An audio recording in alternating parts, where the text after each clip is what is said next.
What's up, everybody? All right, it's Thursday. I wasn't going to do another one today, but the song just dropped, so I'm going to.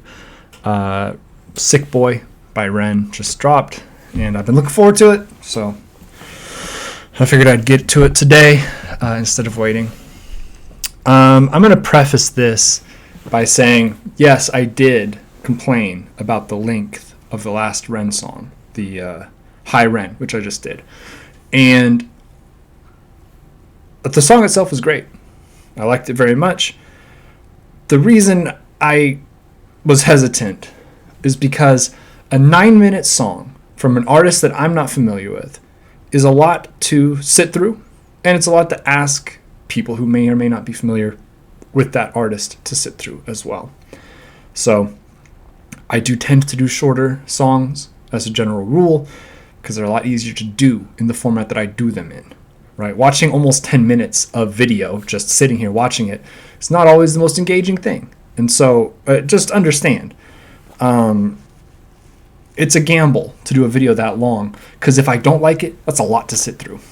So just understand where I'm coming from. Got my coffee. I am likely going to shift my schedule somewhat to doing only 1, maybe 2 videos a day. Apparently that helps the algorithm. You know, we're all at the mercy of the algorithm. So before I get into it, a couple things. As always, like and subscribe. I always appreciate that. Helps me feel like I'm doing something useful with my time. I'm not a professional musician. I'm not a professional critic. Please don't expect me to be getting too into the weeds of like composition or anything like that. That's not my skill set. And finally, don't be a dick. You may not like the song. You may not like me. That's okay. You're not required to like either. But I would request that we at least try to keep it professional in the comments, just because I'm not trying to start fights here. I don't want there to be animosity. I like things to be civil. So with that out of the way, let's get right into it. This is Sick Boy by REN.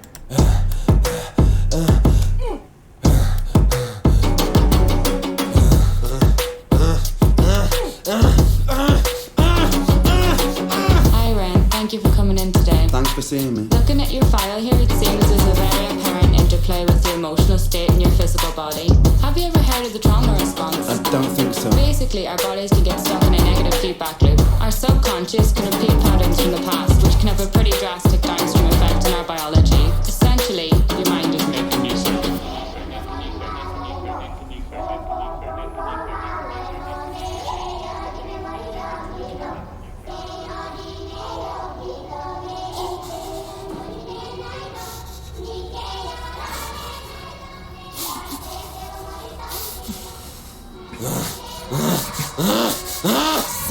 Sick boy, bitten by a tick boy, looking for that fix boy, anabolic steroids, damn cell, poster boy, pass out, white noise, quick fix, snake oil, I'm about to break boy. Oh, what a shame, he's in pain, have another go, take another pill, here, take a couple more, let's see how you're doing in another week or so, you'll be feeling worse when the side effects will show, derealization, medical patient, losing patience with the process, walking hand in hand with Satan, complications with the medication, inflammation, dehydration, inhalation, aggravation, building up a toleration, drown, soccer, drown, soccer, drown, soccer, drown, I've been feeling like I'm drowning with my feet upon the ground, I've been screaming, I've been shouting, but I never make a sound, I've been looking for a way out, but I always seem to drown. Is this all making sense, Ren? Yeah, I think so. Good. What I propose we do is we try to pinpoint the exact experiences from the past that are keeping you stuck. What can you tell me about your childhood? I can't really think. It's okay if nothing comes up right away. What I'd like you to do is take some deep breaths with me. In and out. In and out.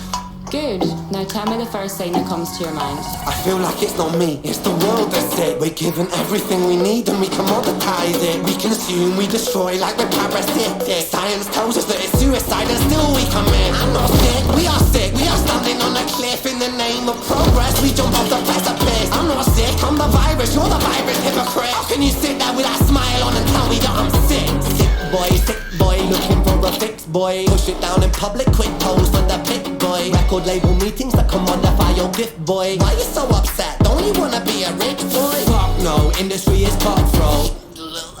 I've been doing bits by myself, swimming backstroke, walking on a tightrope, rapping with a slit throat. The way that we persist is like the ending of a bad joke. As the people evolve, we're complacent to assailants and we do what we're told. Counterintelligence, a sight to behold. Rape the earth of all resources and we bleed it for gold. And we bleed it for wealth, we bleed it for fame. But when you bleed it, can you tell me what the fuck will remain? And I'm bleeding myself, I bleed in my brain. While I'm bleeding, I'm the reason, cause I'm doing the same.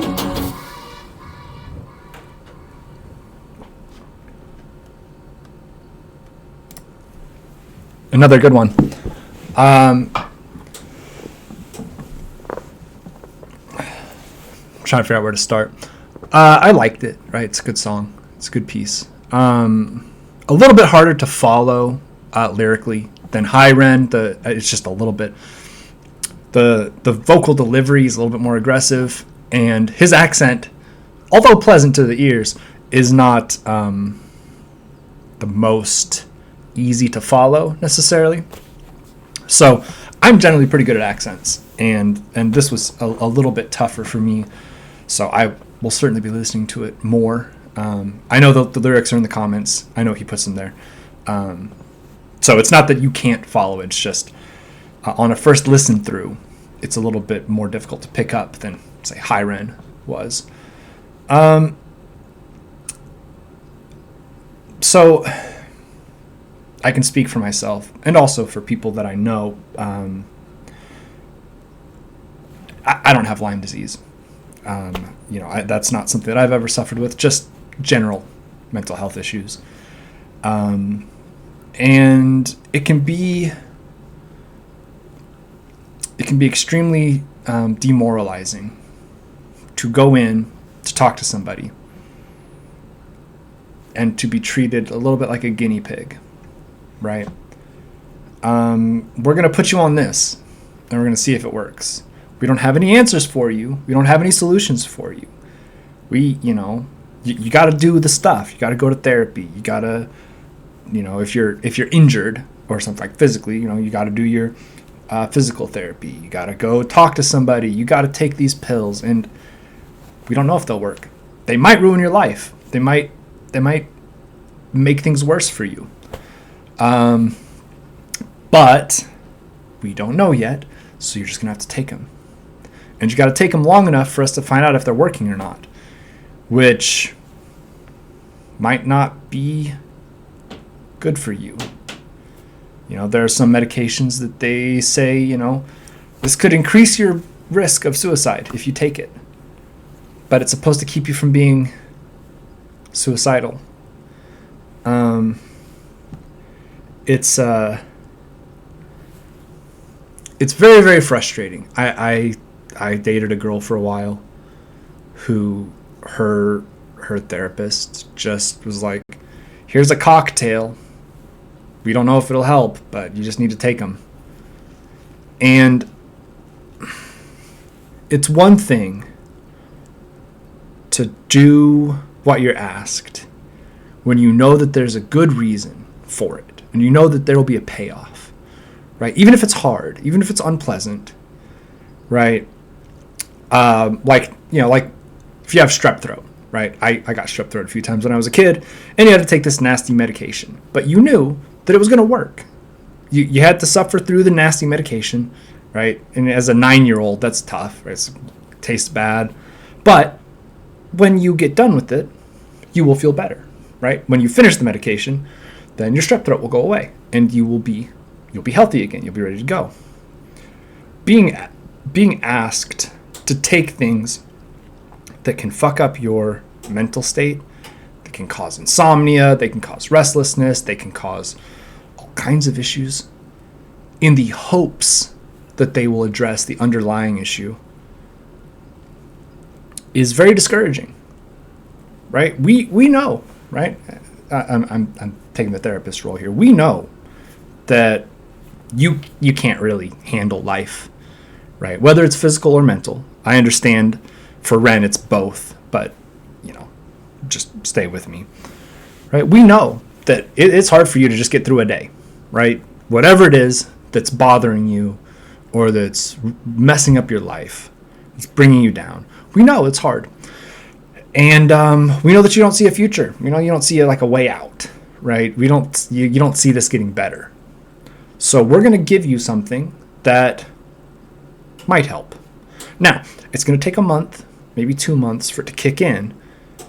And during that time, you're not going to feel better. You might feel worse, but you got to give it time. And then in a month, 2 months, 3 months, we'll check back in, see if it's working. And if it's not, then we'll have to try something else. It's very, very discouraging. It's hard to keep your head up, right? When you know that what's wrong with you, they might not be able to fix, right? Maybe they told you they can't fix it. And you just are like, well, I'm just going to have to live with this until I can't anymore. And then if I decide to, I think how to put this, make my own decisions on how to deal with this thing that's affecting me, no matter how permanent they may be, it's going to be my fault. I'm going to be looked at as, somebody who couldn't handle it. And that's not fair. I don't think that's fair at all. It's frustrating. We don't understand the brain as well as we would like to. And we don't understand how people react to medication as well as we would like to. And when you are somebody who is in constant suffering, knowing that there might not be a fix for it, but that you're expected to go through the steps, go through the motions, go through the process, right? Knowing that at the end it might make it worse. It might not, let alone not make it better, but make it worse. It's tough. A lot of times I end these videos. I always say one of two things at the end. Don't talk to cops, which I believe in. It's true. Don't talk to cops. And be good to each other. And you just can't know. You just can't know what's going on in somebody's day, somebody's life, somebody's situations. But everybody could use kindness, right? Doesn't matter how good a day you might be having the best day in the world, right? You might have just got a raise, just won the lottery, you just got a date with the person of your dreams, whatever gender orientation that may be, and you're feeling like a rock star. It's still nice to have people be nice to you. On the other hand, you might have just got news that your dad's in the hospital, or your cousin died, or your son had an accident or whatever. Or you might have just got dumped. You might have just lost your job. You can't tell that just by looking at somebody, right? You can't tell what's going on. Which is why it's just safer and more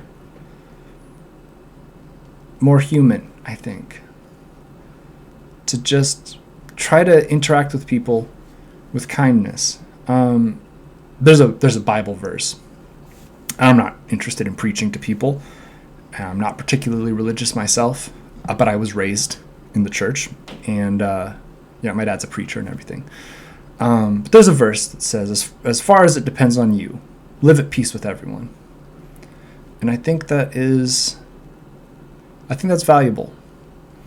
You can't control how people respond to you. You can't control how people react, what's going on, right? All I can do is do what I can do. And what I can do is try to be kind and try to be considerate and try to take into account that the people I'm talking to or interacting with may be going through stuff that is horrific, traumatic, stuff that I don't understand or know about, right? Some people will tell you, and some people won't. But your job, my job, is to try and be a benefit to people, right? A positive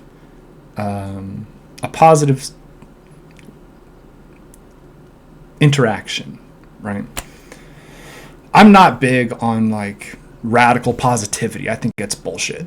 I'm not big on like everything's good, just keep going. It'll be fine. Sometimes it won't be fine. I'm not going to try and tell people it will be. And I'm not going to try and bullshit people. I don't think that's worth doing. Because it's offensive. It's straight up offensive.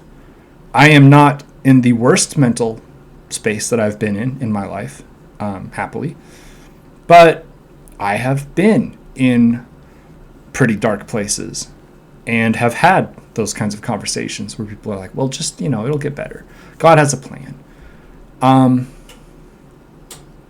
That is not helpful. It's not productive. And it's a real good way to lose any influence you might have had, right? Sometimes people just need someone to agree with them that it's miserable and that things are awful, because they are. A lot of times things are awful, and there's no reason to diminish that. And by telling somebody it'll get better, you diminish their suffering. You diminish the pain. And while you may be right in the long run, you might not be, but you might be. What you do in the short run is you hurt that relationship. You affect that person negatively that you are trying to encourage. Sometimes all you can do is sit with somebody and agree with them. Yeah, what you're going through is awful. It sucks. And there's nothing I can do about it. I can sit here with you. I can talk to you. I will listen to you. But I can't make it better. I'm not going to tell you I can. I'm not going to pretend that I can. Yeah. I don't know if I lost the plot on this or not. I think it's still fairly relevant to the video and the song, but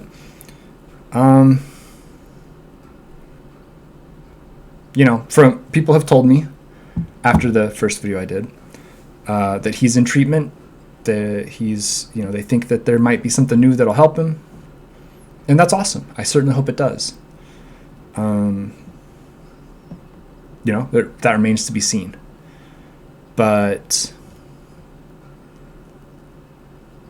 I'm glad that he has been willing to put his personal struggles on display for people to see and for people to maybe identify with, right? Certainly not everybody's got the same struggle that he has, but it is nice to be able to know that there are other people who are dealing with similar issues, right? Similar mental health issues or similar physical health issues. A lot of people are chronically ill, and that can be really discouraging. Reasonably so. Anyway, I'm not doing all that great right now. So my thoughts are a little bit scattered, but thank you guys for watching. Have a good day. Stay safe out there, drink lots of water, and be good to each other.